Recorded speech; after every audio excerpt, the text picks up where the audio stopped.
So last Wednesday, I asked you to suspend disbelief and bear with me as we worked our way through the Pareto system as a way of backing into the political theory of John Stuart Mill, which is going to be our subject today. And I also promised you that a side benefit of Wednesday's lecture was you would get to learn everything you ever needed to know about neoclassical economics. That, in fact, is true. Everything you ever do in economics is basically derived from or built from those simple ideas that Pareto and Edgeworth put together. So it is indeed, I think, a side benefit of working through it. But now what I want to do today is integrate what we saw in the Pareto system and the remarks I made about Stevenson's emotivism in philosophy and come into the central arguments in political theory that are informed by these mature Enlightenment ideas. And you're going to see why I talk about the mature Enlightenment with respect to Mill further on in today's lecture. As you can see here, I talk about Mill as attempting to synthesize rights and utility.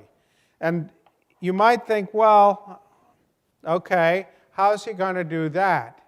Some of you who know a little bit more about Mill may also think it's odd that I have chosen his little essay called On Liberty for you to read in explaining his utilitarianism, when in fact Mill wrote an essay on utilitarianism, which I'm not having you read, although I'm certainly, I'm not prohibiting you from reading it. But I think that what you can see is that the synthesis of rights and utility can be approached from either end.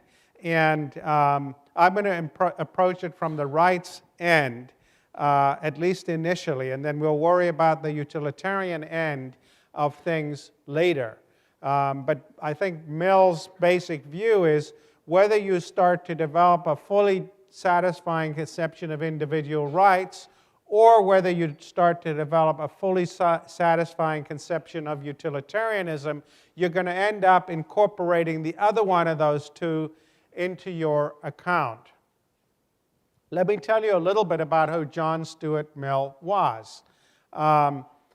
He was the son of James Mill, who had been a contemporary of Jeremy Bentham's. Indeed, not only a contemporary, but actually a disciple of Jeremy Bentham's, and a true believer in Benthamite utilitarianism, including in the matter of the education of his son. He was very concerned to give his son the most efficient possible education in order to get him to achieve at the highest level. And so he was what we would today call homeschooled. There were governesses and school teachers brought to his home. He never went to school. And indeed, he turned out to be a brilliant child. He was doing differential calculus at a very young age. He was speaking Latin and Greek in his teens. He was just an astonishingly smart child. And so they ramped up his education at an incredible clip, with the result that by the age of 21, he actually had a nervous breakdown. He had no friends. He had no life. He was a miserable, brilliant nerd. And he never entirely recovered from that experience, and nor did he ever quite absolve Bentham and his father's single-mindedness from responsibility for doing that to him. And he was a somewhat pained and tortured person later in life. I think he never quite shed the scars, but his wife, Harriet, who was a very interesting intellectual in her own right, and wrote much of Mill's famous essay that appeared over his name on the subjugation of women. And indeed, some Mill scholars think that Harriet also had a big role in the writing of On Liberty, but that's more speculative. So he never quite got over that early shock and awe utilitarian education. But he also never entirely shed the commitment to the idea that utilitarianism is the best system for thinking about politics.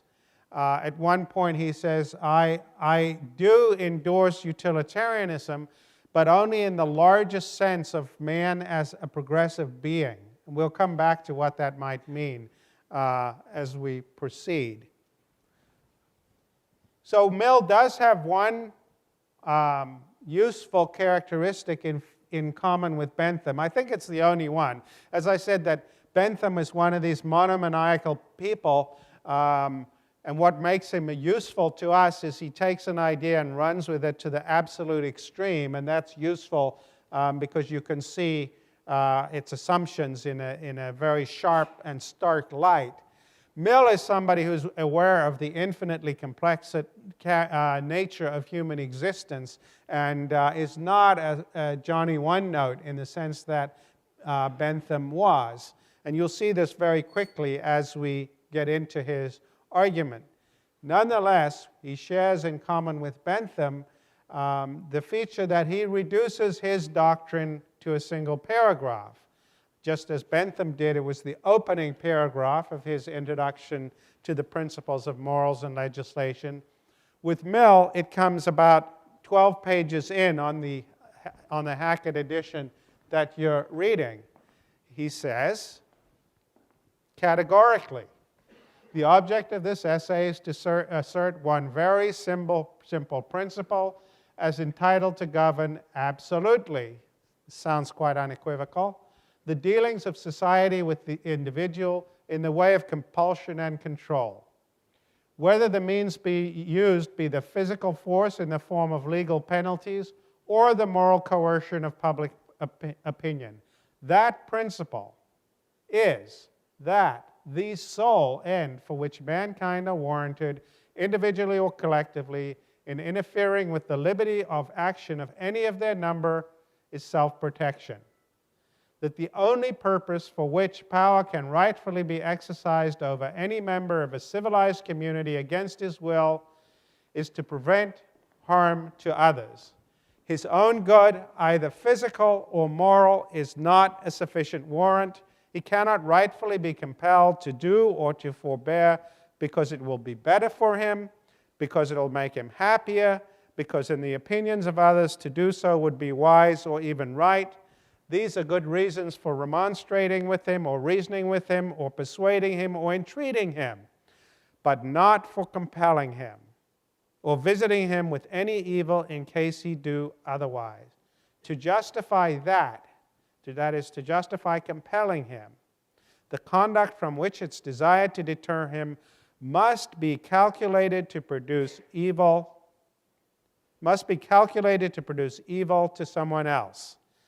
The only part of the conduct of anyone for which he is amenable to society is that which concerns others. In the part which merely concerns himself, his independence is of right absolute.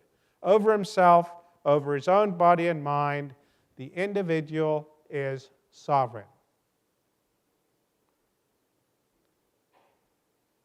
Anyone think they have any doubt about what he's saying? I mean, setting aside whether you agree with it. Anyone think you feel pretty clear about what he's saying? He's clear about what he's saying. Never mind whether we agree with it.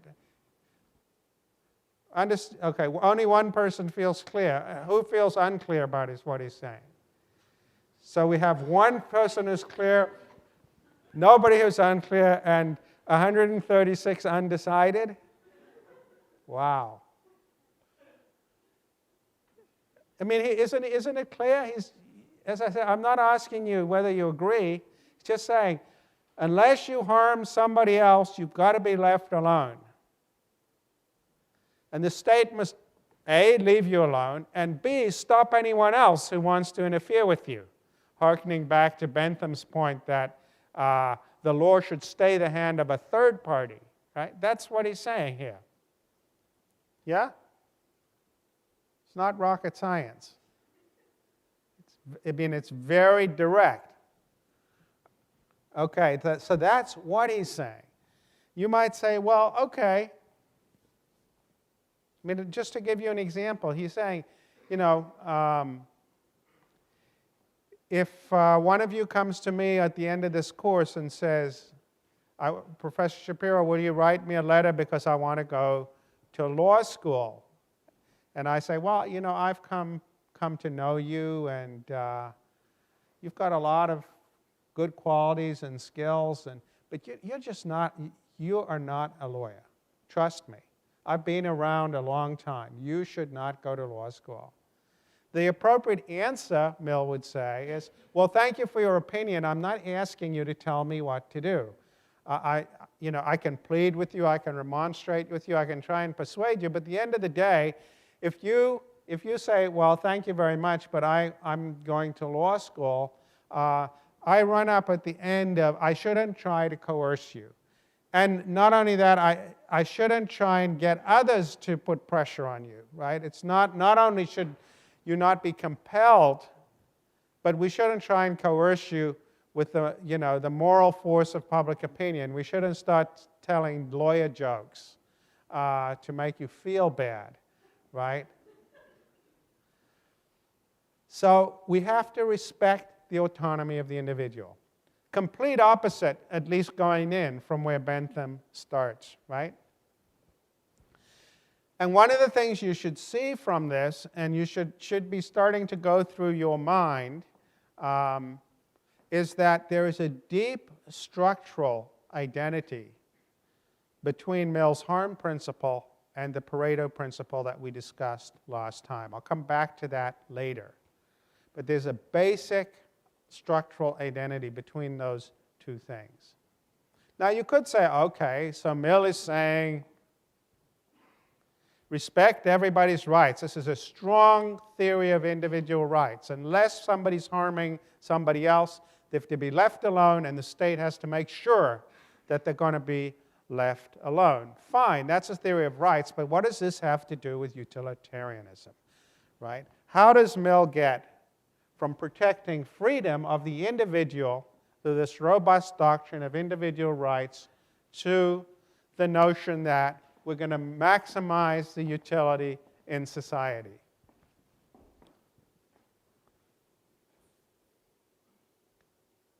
Anyone have any idea?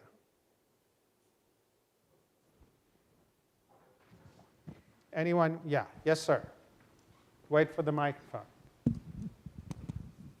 Does he argue that freedom leads to the highest level of pleasure? That an individual pursuing, I guess, given that type of freedom would gain utility from that, and thus maximizing that type of freedom at an individual level? Why do we gain utility from freedom? Yeah, why does, in Mill's mind, why does maximizing freedom also maximize utility? I mean, you're right, you're dead right, but there's an intermediate step. What's the, yeah, okay, over here. According to Mill, only individual people can decide for themselves what makes them happy. According to Mill, only individuals can decide for themselves what makes them happy. That is also correct. But there's still another step in this that I want us to focus on that neither of you has mentioned yet. Yeah. Maybe that individuals, knowing their own desires, will bargain with one another, using their freedom to gain the mutual maximum utility. Well, that's a very good point, and that is where the identity with the Pareto principle comes in. If you leave people alone, right, they will do what they want with themselves or not, or with others, and so what Mill's harm principle allows in politics is the sort of analog of what the Pareto principle, what we were calling Pareto superior in economics. That's also true, but it's not what I was looking for right now, though there's no reason you should know that because you can't read my mind. But there's another step. Think back to the big picture. The big picture is all these Enlightenment theories are committed both to the freedom of individual and to scientific truth. Right? Mill is an Enlightenment thinker of the first order. if you flip through your whole copy of On Liberty, you'll see what is the longest chapter about? What is the longest chapter about? It's probably half the book.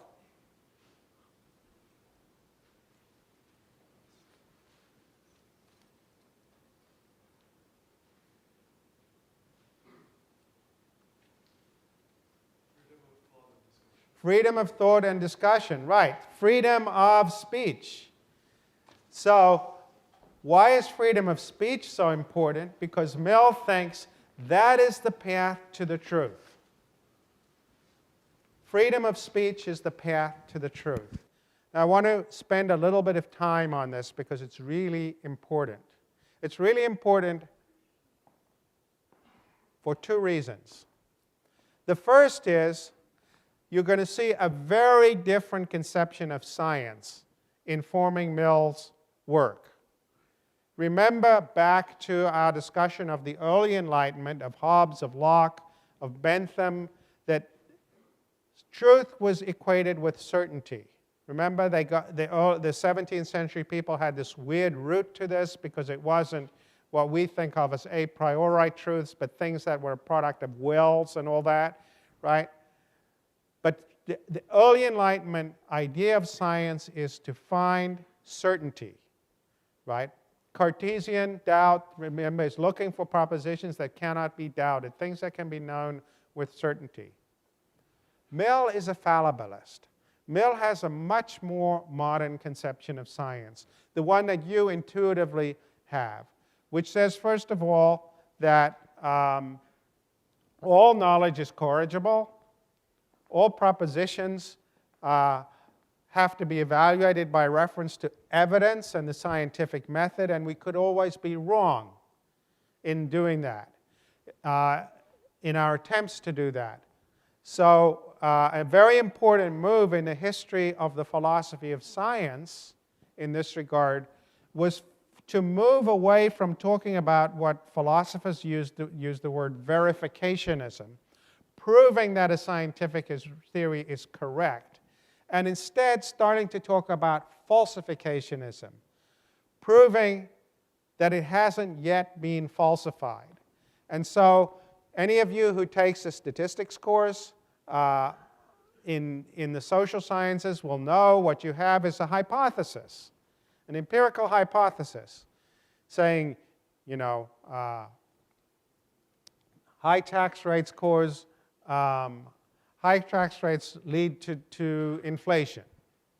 And you go and you'll test it against the evidence. And you'll have some other hypothesis that will be called the competing hypothesis or the null hypothesis. And all you'll ever be able to say is that your hypothesis hasn't been shown to be false. You'll never know for certain that some other hypothesis couldn't do better. Okay? So falsificationism is the idea that would eventually become associated with the philosopher Karl Popper, who we don't read in this course. But it's this idea that knowledge claims are corrigible, all our knowledge claims might be wrong, and the scientific attitude involves recognizing that and acting accordingly.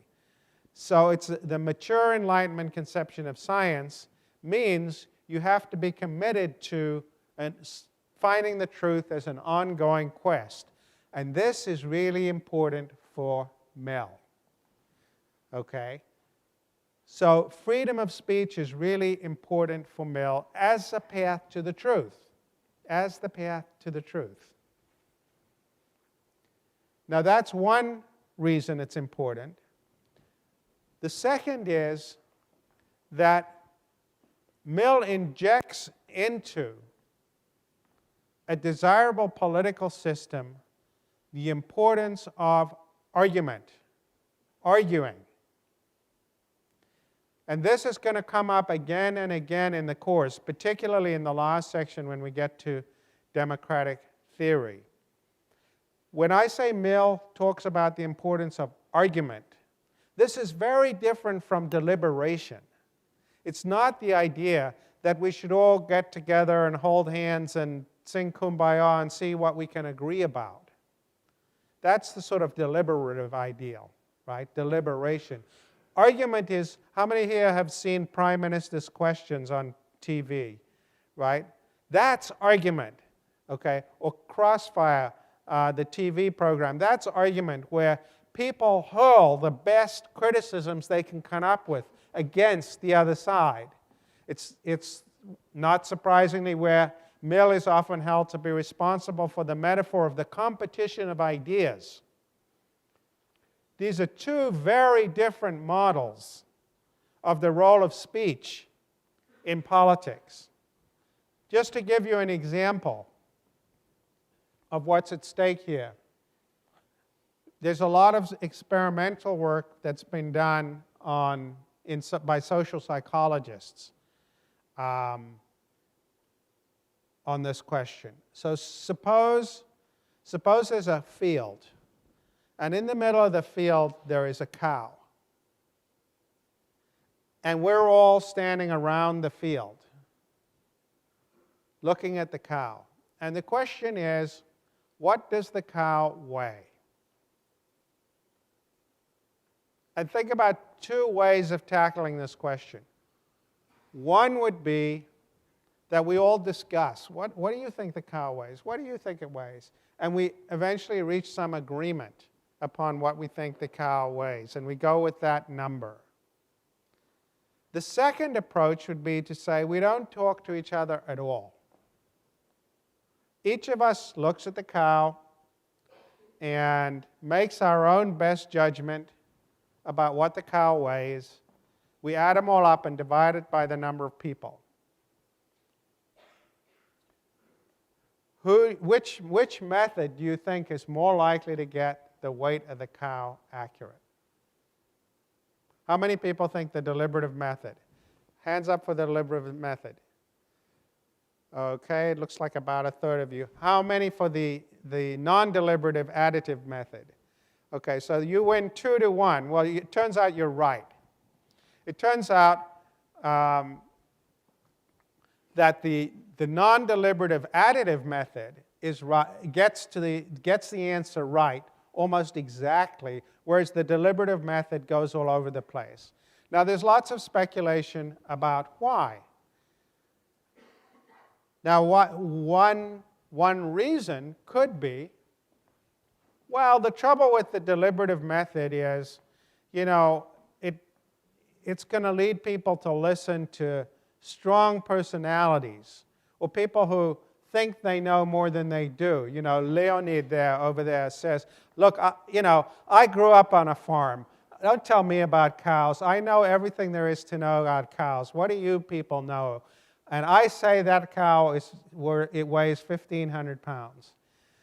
And then a lot of other people say, well, he did. He grew up on a farm. What do I know? And so maybe opinion gets swayed in that way. That's one possible reason.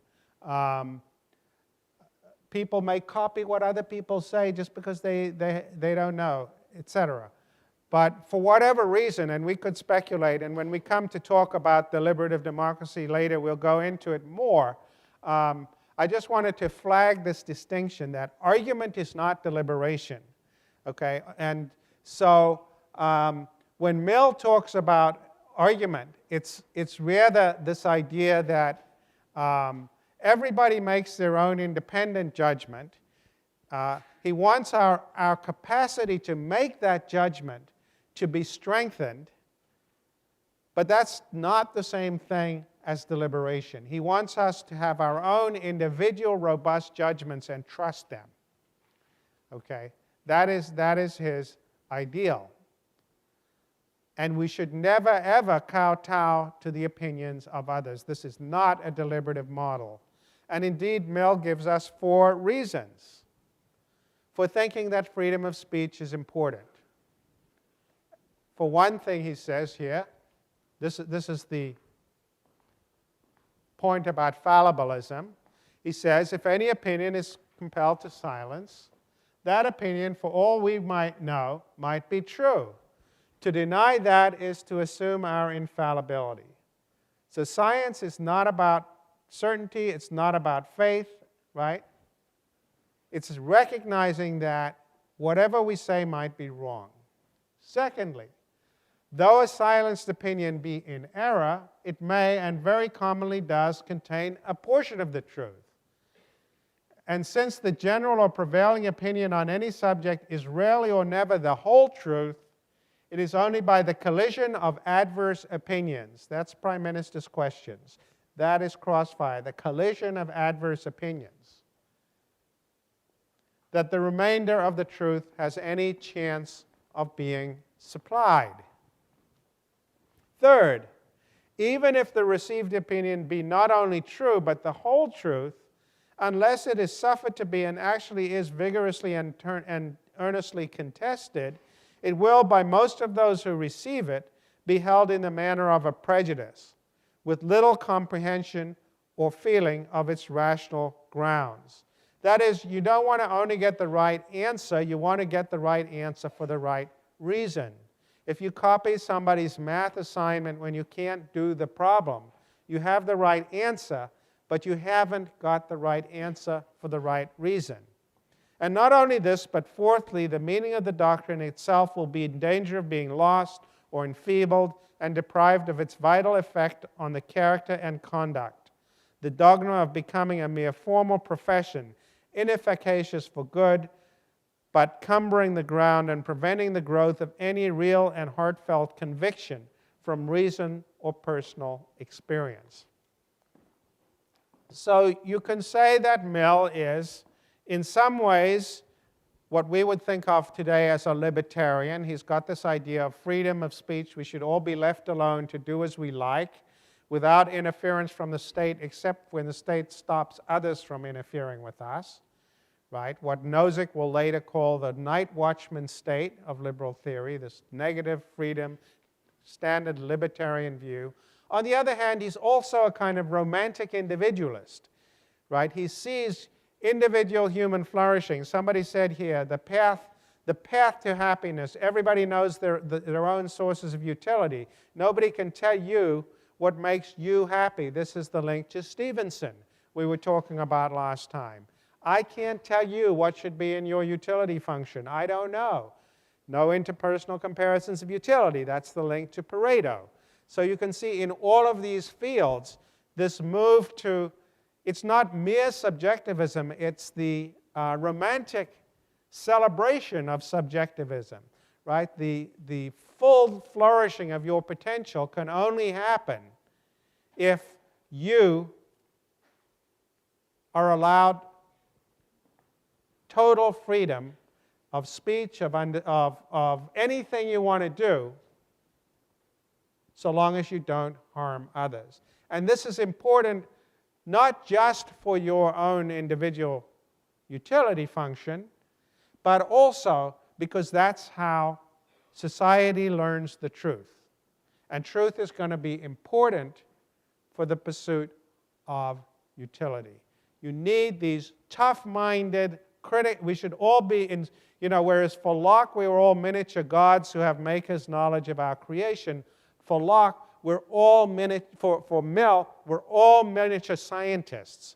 We've got to have the critical attitude, and you can't get a critical attitude if you're copying other people's math. You have to be able to defend your reasoning to all comers. You have to stand there like Gordon Brown at question time and have people, hurl counterexamples at you, not people who are trying to get your agreement. Okay, it's the combat of ideas, the clash of ideas. The truth comes out as a byproduct of that, just as in the invisible hand theory of markets, the truth is a byproduct. Efficiency is a byproduct of lots of individual transactions. Right? So that is the connection, if you like, between Mill's idea of the importance of each individual getting the truth for themselves and the Pareto principle. In both cases, it's an invisible hand explanation which says, as a byproduct of this, utilitarian efficiency is maximized. That's why the chapter on freedom of speech is central to this doctrine. Okay, so all well and good, you might say. But how many read to the end, the chapter on applications? All starts to unravel, it seems, once we get to the chapter on applications. Here, Mill says, in many cases, an individual pursuing a legitimate object necessarily and therefore legitimately causes pain or loss to others, or intercepts a good which they had a reasonable hope of attaining. Such opposition of interest between individuals often arise from bad social institutions, but are unavoidable while those institutions last, and some would be unavoidable under any institutions. Whoever succeeds in an overcrowded profession or in a competitive examination, whoever is preferred to another in any contest for an object which both desire, reaps benefit from the loss of others, from their wasted exertion and disappointment. But it is, by common admission, better for the general interest of mankind that persons should pursue their objects undeterred by this sort of consequences. In other words, society admits no right, either legal or moral, in the disappointed competitors to impunity from this kind of suffering, and feels called on to interfere only when means of success have been employed which is contrary to the general interest to permit, namely fraud or treachery and force. What's the problem with all of that? It's not exactly eloquent, but what's the problem there? Isn't there a problem? Maybe there's no problem.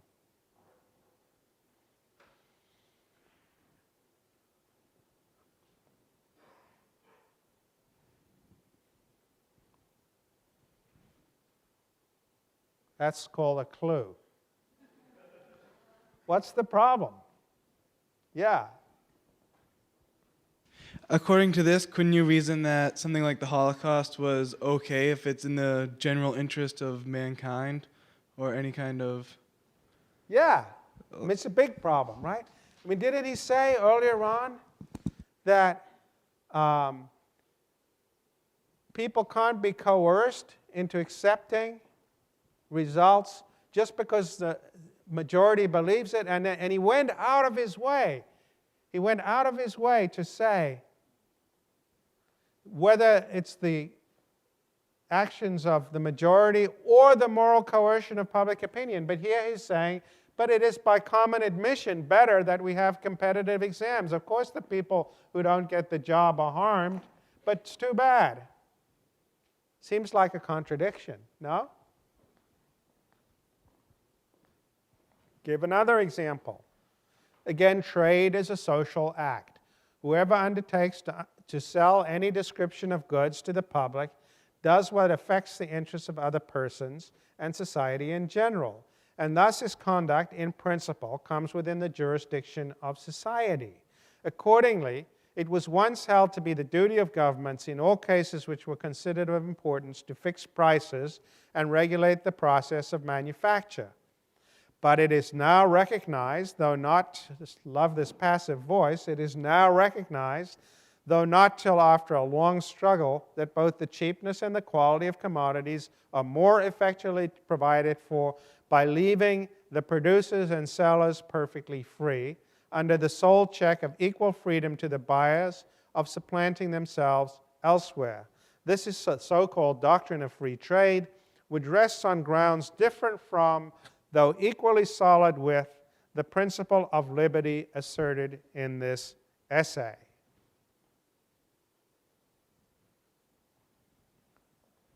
Same problem, right? It is now recognized. By whom? Why should we believe that? And more importantly, aren't we supposed to be protected from the dominant view? Right? So free trade. We think about the arguments we have today. This is a century later. The arguments we have about outsourcing. Yes, they harm the interests of American workers when they move factories to Mexico. But Mill's saying, yeah, it's true, but free trade's better. It's better from the standpoint of utilitarianism. Big problem, it seems. You think Mill was just actually not that smart? He didn't see this huge contradiction, sort of right the minute you start to apply this doctrine, it all just turns to sand? Anyone think there's a way out of this for Mill?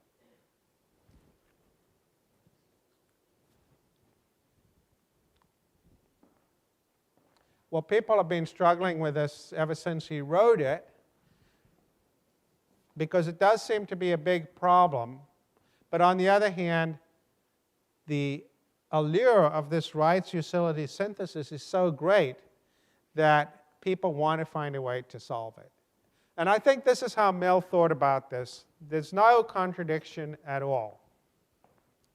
I think that Mill thinks in terms of a two-step test. Step one is, you say, of any proposed action, is there going to be harm to somebody else? So,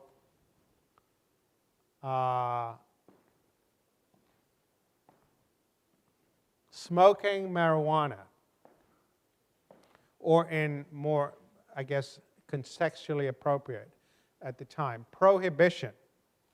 This is a case that Mill considered in what you read. If you go to your room and you get paralytically drunk, or you get stoned, and you sleep it off, you're not harming anybody. So it's protected. So Mill was a libertarian in that sense. And he opposed prohibition, which was a very live issue when he was writing. But there are a lot of activities where it's inevitable that there's going to be harm. Yes, it's true that protectionism harms some people, but any trade regime is going to harm some people, right? So, I'm sorry, free trade harms American workers, but protectionism harms African workers or Indonesian workers, right? Whatever you do for a trade policy, somebody's going to be harmed. Or whatever system you have for giving away jobs in the civil service, whoever doesn't get the job is going to be harmed. If you have pure competition, the people who don't get the highest scores are going to be harmed. If you have, job reservation for whites, as they had in South Africa, then blacks are not going to get the jobs. If you have affirmative action to remedy past injustices in the Connecticut Fire Department, then the people who would otherwise have gotten the jobs are going to be harmed, as the Supreme Court said in last year. So Mill's point is, you first make an inquiry, is there a harm? If the answer is no, the action is self-regarding and it's protected. Free speech doesn't hurt anybody. That's why it's so important to protect it. Indeed, he wants to say the externalities of free speech are positive. Free speech doesn't hurt anybody. Drinking doesn't hurt anybody. Now, some of you might question that. You might say, well, if you go to a bar and you get paralytically drunk and you then get behind the wheel of a car and you go home and you kill somebody, drinking does harm. What do you think Mill would say to that? I think Mill would say, well, that's a reason to penalize drunk driving, but not drinking, right? So I think that's what he'd say to that. But So the first step is you ask, is there a harm to others? If the answer is no, it's protected by the harm principle. If the answer is yes, there's a harm to others, then you make a utilitarian calculation as to what's best for society.